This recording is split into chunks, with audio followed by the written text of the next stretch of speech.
কি পালকিওয়ালা, পালকিতে কইরা কি নিয়ে যাইতাছো? ছি ছি শান্ত ভাই, এক কাউরে না জানে তুমি বিয়ে করে ফেলাইলা। আরে আমি বিয়ে করতে যাবো কেন? তাকির চাচার ছেলে সাইফুল ওর বউ। তাইলে ঠিক আছে, তুমি বিয়ে করলে তো আমারই করবা। তোমারে করতে যাবো কেন? আর আমি তোমারে কইছি না আমি তোমারে ভালোবাসি। সকাল থেকে ফোনে আসছিলি। ওই যে সাইফুল ভাই আছে না, ওর তো আজকে বিয়া, পালকিতে করে বউ লয়ে আইলো, ওর বউরেই দেখতে গেছি। সারাক্ষণ করে ড্যাং ড্যাং করে ঘুরে বেড়ায়। কি একটা মাছ আর শাক লিয়া ড্যাং ড্যাং করে বাসা যেতেছো? রান্না করতে যে তেল রসুন আদা মরিচ এগুলো তো নাও নাই। এই বউয়ের মতো তুমি আমার ঝাড়ি দিতেছো কেন? হ্যাঁ, তোমার হবু বউ হিসাবে আমার একটা দায়িত্ব আছে না?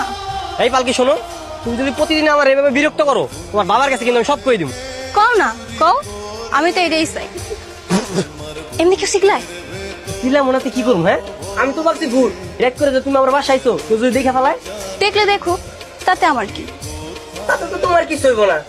তোমার বাপ জানে গেছে, যদি কেউ বিচার দেয় যে রাইট করে তুমি আমার বাসায় আইছো, তোমার বাপ জান তোমার গ্রাম ছাড়া করবো। এই পালকির মধ্যে কে তুমি? তোমার আমি কতবার করে না করছি যে যুবতী মাইয়ারা বিয়ার আগে পালকি তুটলে পালকি অভিশাপ দেয়। পালকে অভিশাপ দিলে এমন কি হইব? পালকি তোমার অভিশাপ দিলে তোমার আর কখনো বিয়ে হইব না। এই লাগেই তো কইতাছে, পালকে অভিশাপ দেওয়ার আগেই তুমি আমার বিয়া করে দাও। আরে আল্লাহ, এই তুমি কখন বুঝবা কত?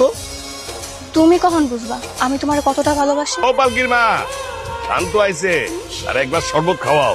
তা তোমার পালকি কেমন চলতেছে? আলহামদুলিল্লাহ চাচা, ভালোই চলতেছে। হ্যাঁ একটু কম পাইতেছি। চিন্তা করো না, সামনে পালকির বিয়া নামাই, পালকির বিয়াতে তুমি তোমার পালকি করেই পালকিরে নিয়ে যায়।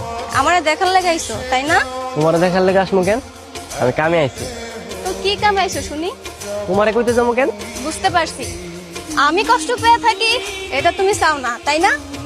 তুমি কষ্ট পেলে আমার কি? কারণ তুমিও আমার মতো আমার ভালোবাসা ফেলাইছো। শান্ত আমারে অনেক ভালোবাসে।